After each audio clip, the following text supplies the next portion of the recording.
罗总，什么事儿啊？坐。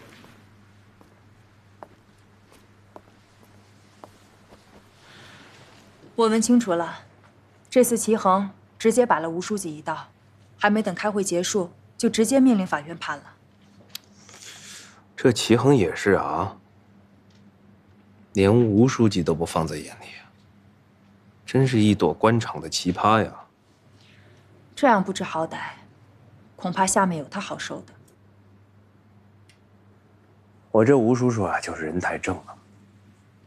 你想，就算是发生这样的事情，他也不会去公报私仇，对齐衡下手。罗总，那我们就这样赔一笔钱算了。赔呀？怎么赔呀？我呢会把工厂赶紧关掉，把所有的工人全都辞掉，然后把资产全都给卖掉，剩下的赔呗，让他们慢慢等着，耗着。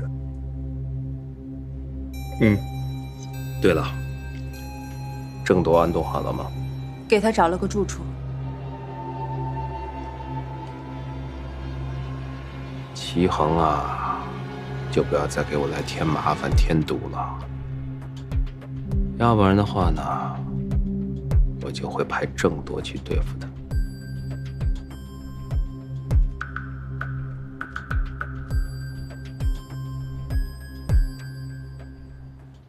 虽然这案子判了，我这心里面怎么那么难受？我也很难受，这根本就不公平，坏人根本就没有得到严惩。这个案子根本就没有人赢，就算他们拿到赔偿款，也没有办法换来健康。马拉松，你刚才说什么？我说这个案子根本就没有人赢。谁说没有人赢？赢的就是我们法律，我们顶住了各方面的压力，判有错的人有错，判无辜的人能得到赔偿，这就是我们的胜利。但是真正有责任的企业和法人还逍遥在外呢，他们除了口头上的答应赔偿，实际上没有受到任何惩罚。这也是我们接下来要做的，促请检察院对涉事的企业还有法人提起国家公诉。你看看你们一个个这个情绪，啊，怀疑自己，怀疑法律，怀疑自己干的这个工作。你们现在自己的情绪里边只能是举步维艰。我告诉你们啊，打起精神，好好工作。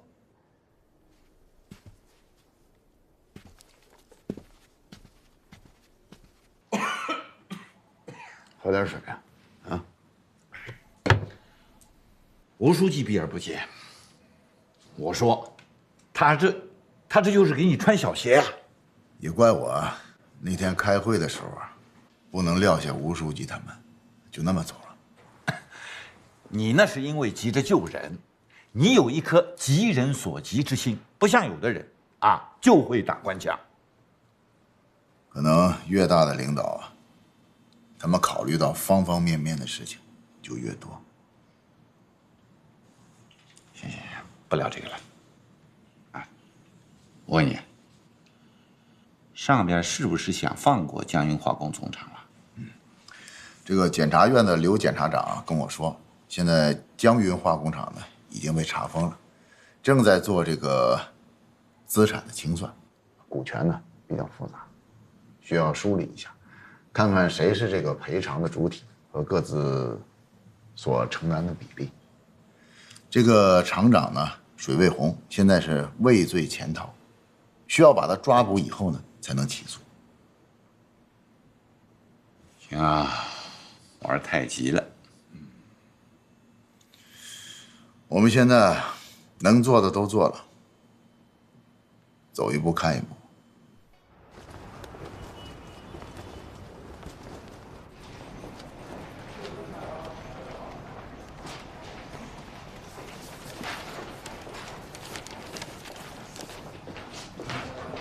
二位是法院的同志吧？哎，你好，请问是齐社长？是啊，你好，你好。我们来了解一下情况，在这儿说方便吗？方便。是这样的，我们院里呢最近收到一个案子，他跟你们这儿以前的一个记者叫郭念，他调查的事情好像有些关联，所以我们来了解一下情况啊。这位，他是郭念的弟弟。你是郭念的弟弟啊？哦，长得可够帅的。齐社长，我们想知道一下，6年之前郭念记者他在调查的是什么事情？我想起来了，之前你姐夫来问过这件事儿，怎么现在你们又来问啊？啊，对，因为我们这个案子呢有了一些新的进展，所以呢我们想来了解一些细节，但是具体什么细节也不大方便透露。这一次就是齐院让我们过来的。哦，好，哎，部长，把我桌子上资料拿过来。谢谢啊。哎呀，没事。马头村的事情是不是真的跟水有关？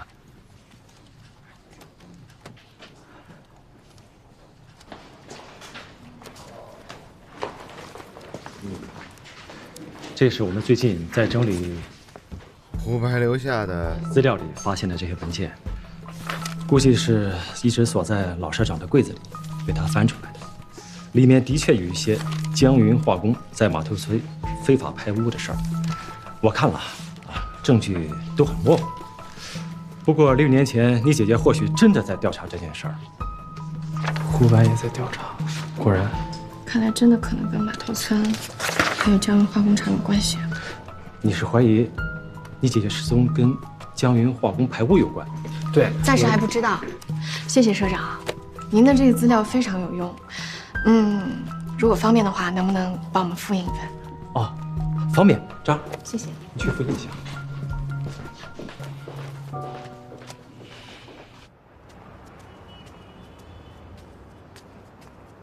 喂，顾伦，在哪儿呢？快点的！我告诉你啊，何总马上到酒店了，你赶紧过来。何总是咱们公司大金主，啊，好好表现表现。行，知道了。你去哪儿啊？我送你。好。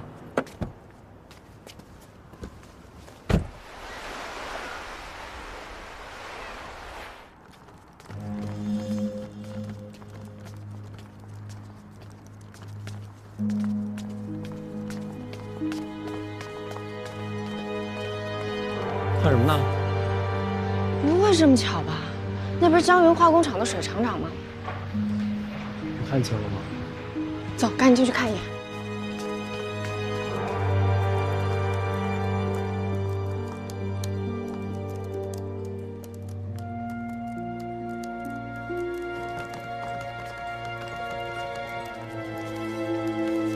没错，就是他。哎，嘘，你跟这儿干嘛呀？不跟你说了吗？让你换身衣服，晚上陪何总呢。啊？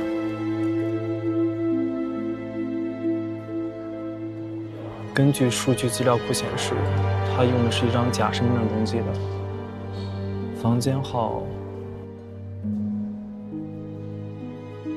我靠，郭伦你牛啊！不愧是我们公司大拿哈。胆子也太大了吧！光天化日之下敢出现在市里。郭伦，我现在马上去给侯队打个电话，你在这儿等我，别轻举妄动啊！哎，这哥们怎么看着眼熟啊？是不是前段时间那个上新闻那个呀？哎，大志，我现在肚子有点不舒服啊。那什么，那晚上酒会我不去了啊，你带我去，我先去下面。别介，哎，行。谁啊？沈云红。你什么人啊？我是来帮你的。如果你不开门，那我就帮不了你了，只能报警。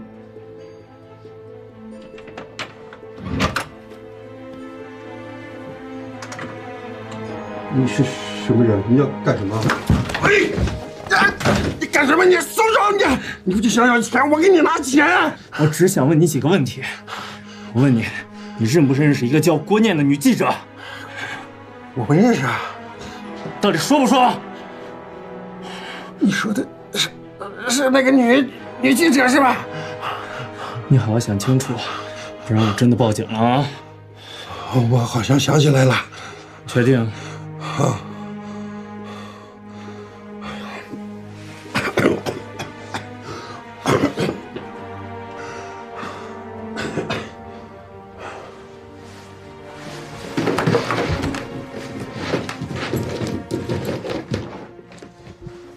那个，你让我认人，你总得有个照片让我看一下吧？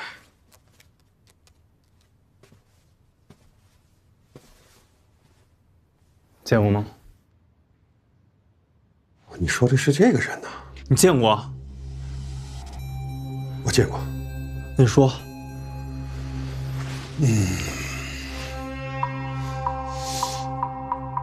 对，6年前的那天是我的生日，我记得特别清楚，9月11号。当时我们几个人在酒店里喝酒，厂子里呢突然来了个电话，说是有一个女记者，在我们买管道那个地方鬼鬼祟祟的拍照片。我一听到以后，我立马就赶回去了。呀，这件事情我跟你们说过多少回了，你们就是不听。别那么废话了，等我给你们打电话再说。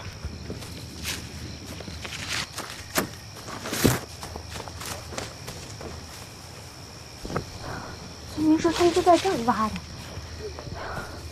在哪儿啊？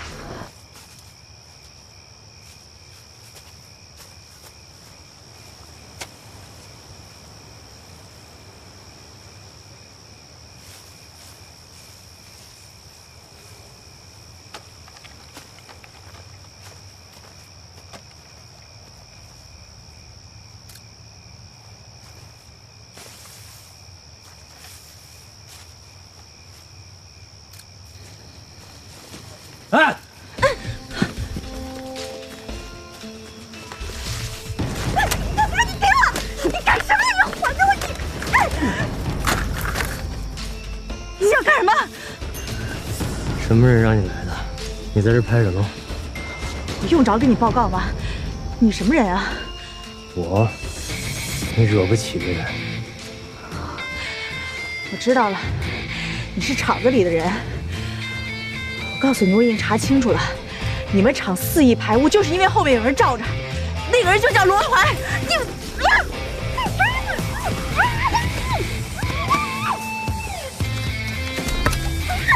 什么人啊？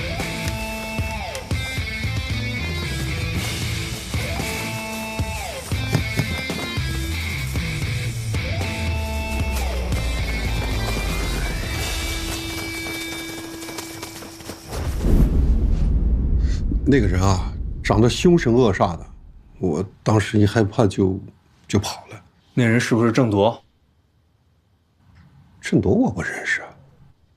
就是渔船案轰动全国了，你都不知道？这个案子最初的时候我还关注过，可是后来一忙也就没再关注他。那你记不记得那个男人的左眼旁边有个疤痕？对，有，肯定有。果然是他。赶紧滚吧。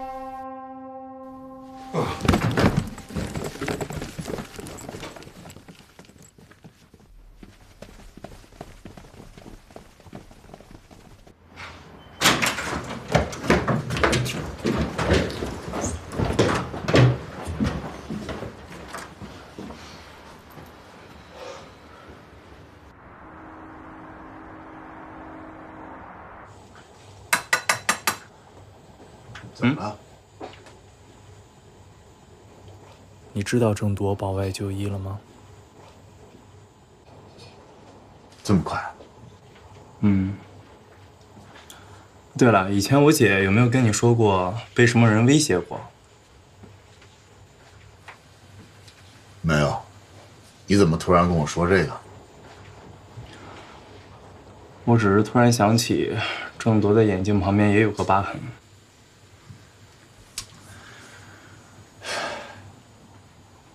郭伦，你姐这个事儿呢，由警察去办，警察去找，需要你配合的你就好好配合，你千万不要掺和这事儿，啊！还有啊，那郑铎啊，那个人是非常非常非常危险的。我这么说，你能明白吧？啊！我不明白。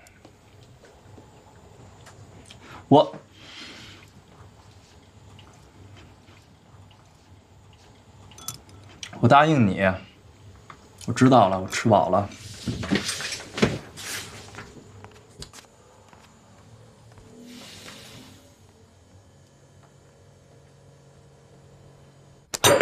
你说什么？水卫红是你放走的？你干嘛呀你？哎，马姐，我这么做不也是为了调查姐姐失踪的真相吗？得了吧你！你再怎么说，你也不应该放走一个坏人啊！我又不是警察，抓捕坏人又不是我的义务。而且我不放走他，他万一对我动粗，那我怎么办，马姐？你说什么？他对你动粗？你也不看你自己这个搏击的小体格啊！你不对他动粗就不错了，他还对你动粗。马姐，我错了，行吗？我向你道歉啊！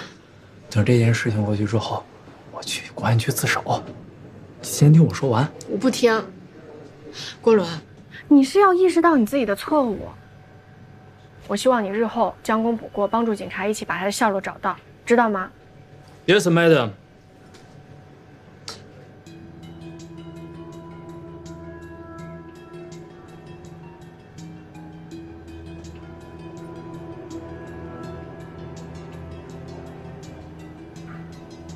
你说水卫红告诉你，他亲眼看到了你姐姐还有郑铎。对啊，水卫红说，2011年的9月11号，他亲眼看到一个刀疤男威胁我姐，然后就是2天之后，9月13号，也就是我姐带我去游乐场，我亲眼看到刀疤男把我姐带走，所以我怀疑他一直在等待时机绑架我姐。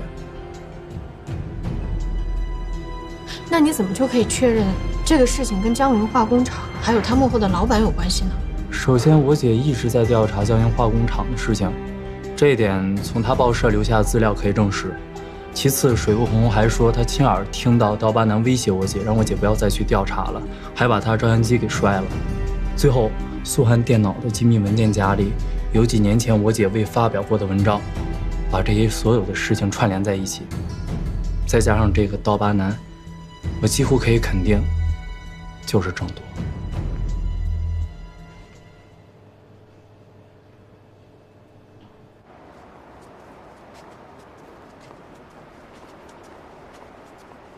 我觉得这事情好像有些眉目了。哦，你说你想跟我聊你姐姐的事儿，所以我就给你复印了一份我们在报社找到的资料，你看一下。这些资料我都看过了，马姐。啊？说你的看法吧。我的看法，2年之前，在渔船案上死掉的那个记者胡白。他就是因为在老社长的储物柜里面偶然发现了这些历史资料，所以他就开始重新调查你姐姐还有江云化工厂的事儿。可是非常巧的是，就是在他出海要去度假的时候，他死在了船上。这个时候郑铎，他刚巧也在这艘船上。6年之前，你姐姐她也是调查这件事情，然后莫名其妙的就失踪了，被人绑架了。而疑似绑架你姐姐的人，他跟郑铎一样，在这个地方也有一道疤。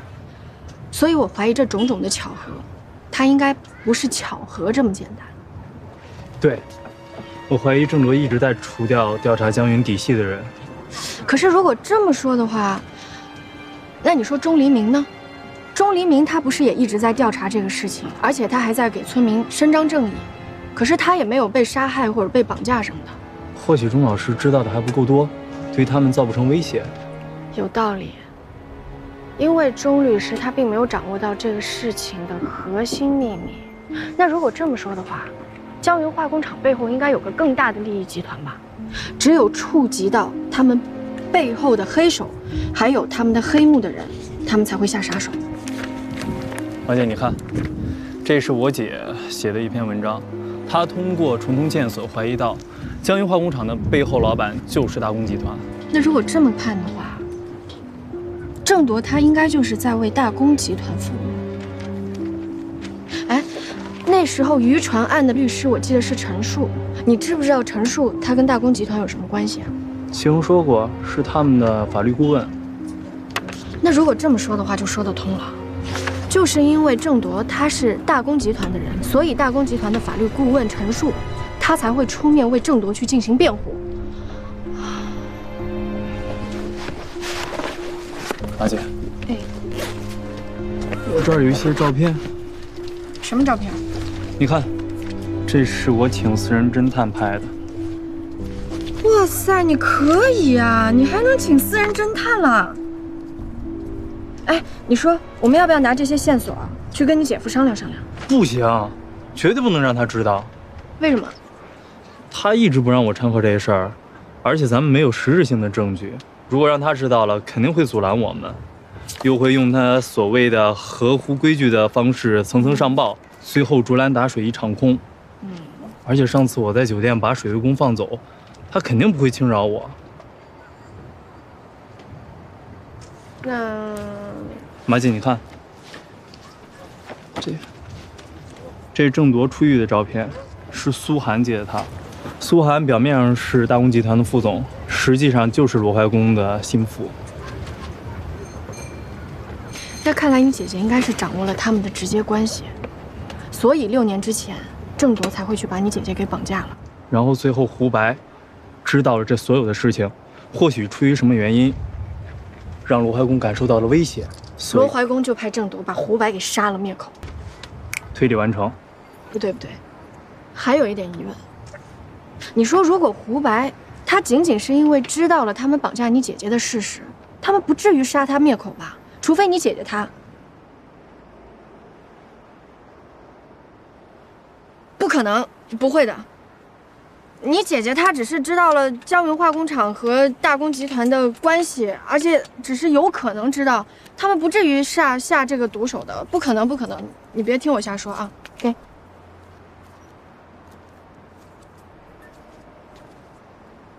这都6年了，姐姐还是老人。或许他们只是一开始想警告一下姐姐，但没想到姐姐会发生意外，所以就……这什么所以就？我刚刚都说了，我是瞎说的，不可能！你别听我在这儿瞎分析，不可能的。难道是那里？什么？你说什么？马头村的枯井有一具女尸。你怀疑你姐姐，她……郑铎第一次跟我姐姐撞到就是在那里。不可能！为什么？你就把你的心放你肚子里吧。因为什么？因为我有内部消息。不可能，放心吧，你姐姐一定没事儿啊。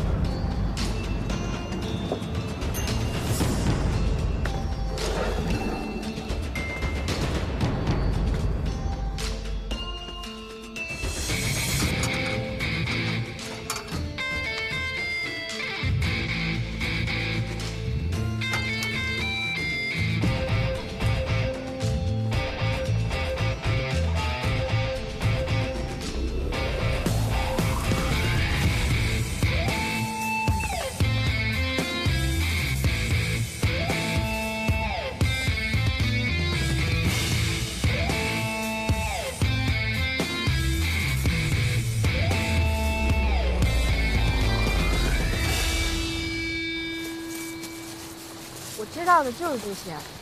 徐远，你说如果我们把郭伦提供的这些线索全部都给串起来，有没有可能是一个互相关联的大案？我跟你说啊，这个事儿你就不要管了。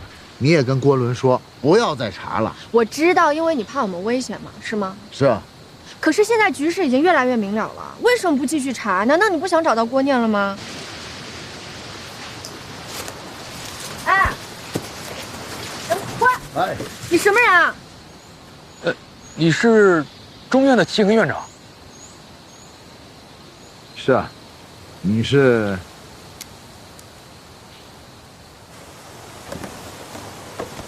哎，你就是环保局的邓副局长。什么呀，齐院长？我这就是代理局长，带你一下。你这个代理副局长不仅自己亲自下江河去看生态污染，而且还不小心掉到沟里，也算是市环保局的一股清流了吧？原先那个贺副局长撤了，纪委正在查他。之前钟律师跟我讲最初的化验样本呢，就是环保局呢一位非常有正义感的干部给他的。我想那个干部就是你吧？这不符合程序吧？还请齐院长手下留情啊！你放心吧，我们齐院可有正义感，他一定不会揭穿你的。你这叫为民除害。来，谢谢对了，那个老百姓赔偿那个事儿后来怎么样？这个，市环保局应该担负的赔偿款今天已经下发。至于江云化工总厂，前2天市委市部的联席会议上，朱市长呢亲自带头做了深刻检讨，说市政府之前太过于急功近利，只要这个金山银山，而丢了绿水青山，损害了百姓的长久利益，所以呢，对相关部门下达了死命令，江云化工厂的赔偿款1个月内要是不落实的话，他自己呢也亲自向这个吴书记请辞。太好了啊！没想到兜兜转转，最后还能是一个很完美的结局。啊，谢谢。我们一定要认真地贯彻好公安部的部署，要把我省的积案、要案和大案要做到办结、办清、办好。我们省的办案率啊，在全国来说属于中上等，所以我们这个省会一定不能拖了省里的后腿。大家明白了吗？明白。发过来，赶紧确认。侯明杰，侯明杰，林局，我问你啊，你主管的码头村枯井女尸案进展的怎么样了？还有，死者的身份确定没有？这个女尸的 DNA 提取，他们遇到点技术难题，今儿上午才把那个数据发过来，我刚让他们比对了。还没什么收获，现在。你平时说话嗓门挺大呀，今儿怎么了？说话一句比一句轻，从哪？到了今天，死者的尸源和身份都没弄清楚，我都替你臊得慌。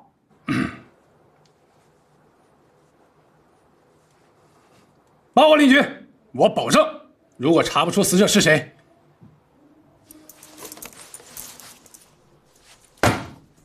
你把我撤了，我回家种地。种地？我怕你没有种地的本事。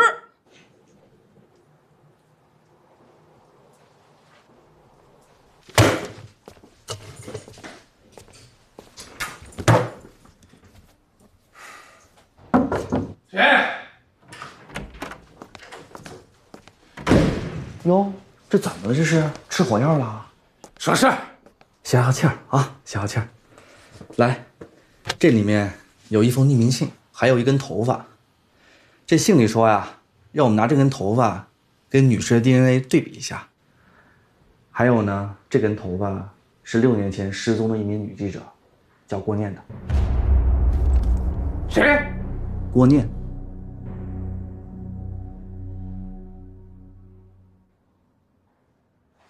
我说老侯啊，你这干什么呀？那不怪怪的。前几天你跟我要郭念的这个梳子、衣物，还有一些生活用过的用品，我都给你了，哎，你就没信儿了。那今天呢，把我们俩叫过来，等了半天，那现在呢又吞吞吐吐的。你想说什么？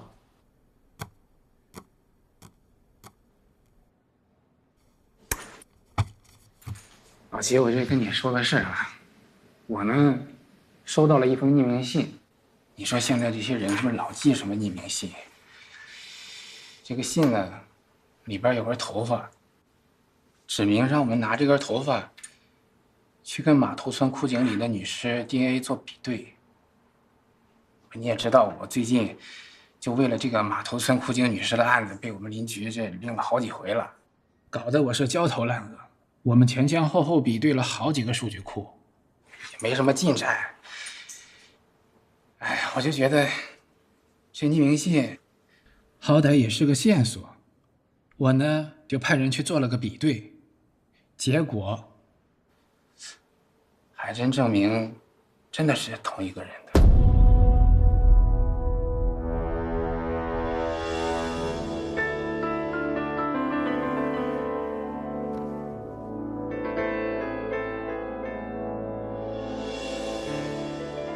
所以呢？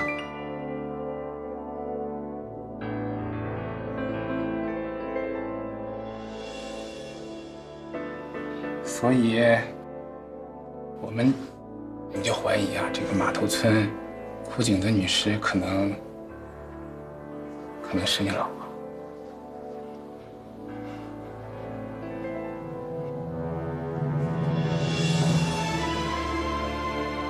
是谁？你老婆。我说的是姓名、名字。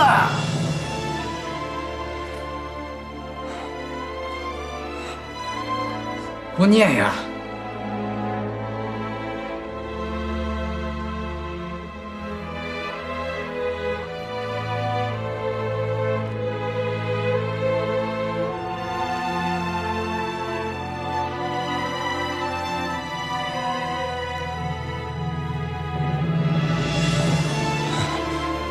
不可能，不可能，不可能，不可能！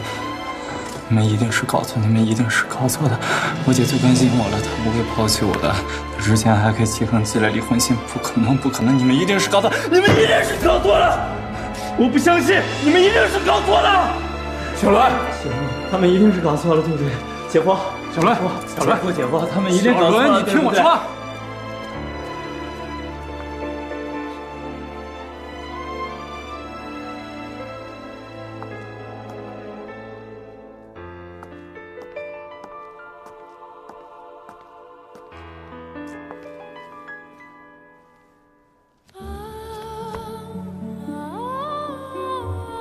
老七，要不先回家，咱们改天再聊。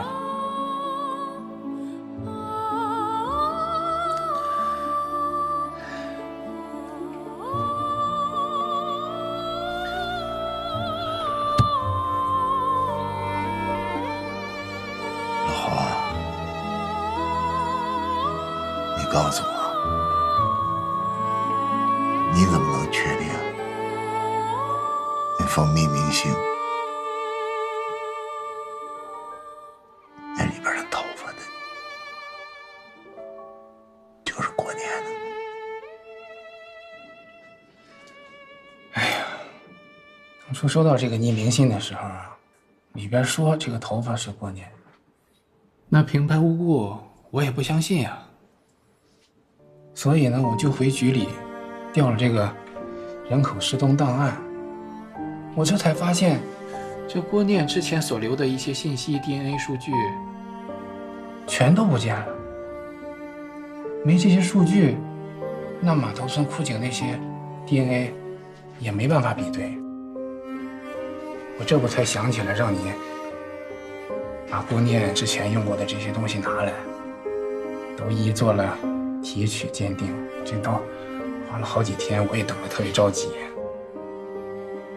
后来呢，我让他们把你拿来的这些东西，和匿名信里的毛发，还有和枯井女尸我们搜证回来的毛发、白骨，都做了一个 DNA 比对，竟发现这3个方面数据是相吻合的，这才证实，确实是。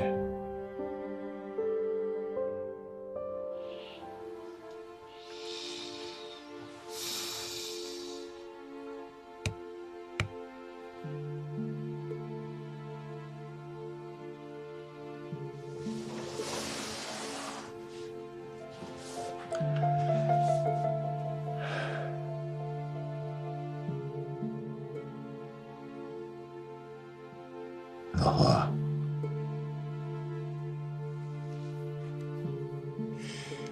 你想问什么你就问。行，那我就先问你了。你想想，这郭念，他之前有没有得罪过什么人啊？或者说，有没有人有杀他的动机啊？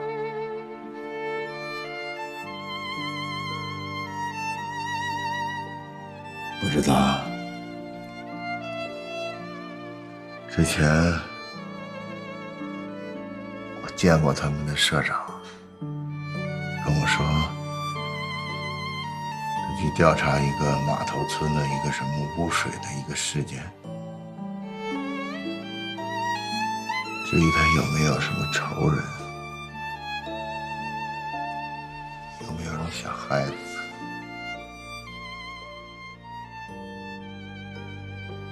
我就不知道了。那他失踪之前呢，有没有什么奇怪的举动啊？你观察到，或者说有没有一些奇怪的事情发生？跟我吵过2次架，我觉得挺好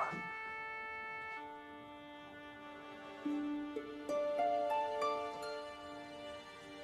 没什么不正常的。他失踪以后，差不多1个星期吧，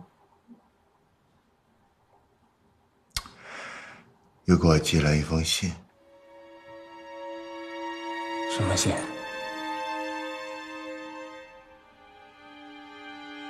他用电脑打的一封信，跟我说不想跟我过了，想要跟我分开。为什么？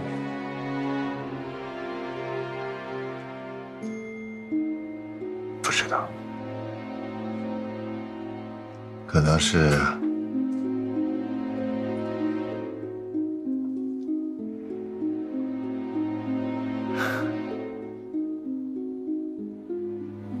不想过了吧。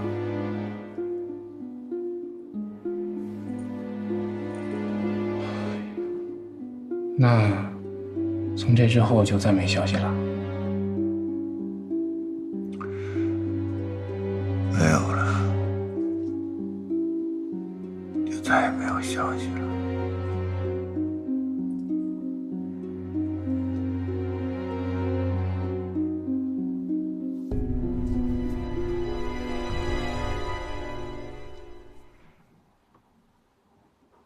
老侯啊，你还有什么要问的？问完了，咱先回家。好。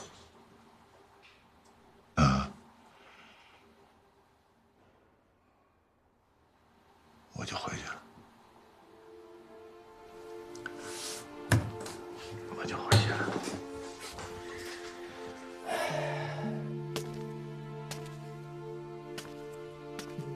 老七，啊，我没事。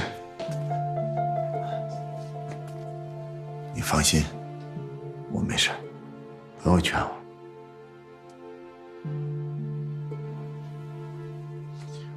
哦，对了，郭念是怎么死的？这尸检报告说郭念死于胫骨粉碎性骨折造成的颅脑损伤。这法医推测呢，说高处坠落可能致死的最直接原因。好，知道了。谢谢。来，老七。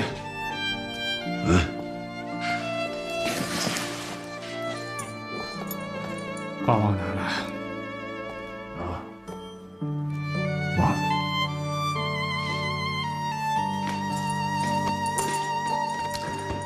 没事儿，放心。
来自山谷和心间，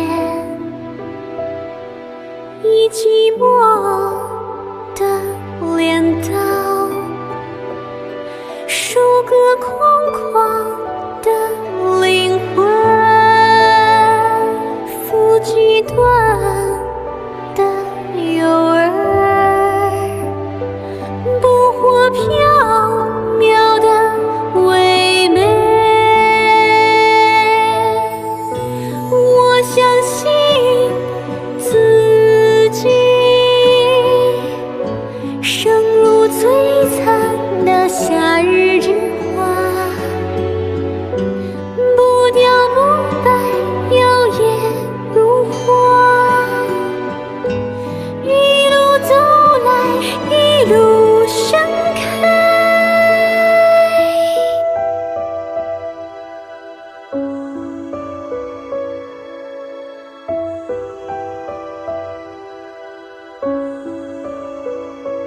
我听见爱情，我相信爱情是一滩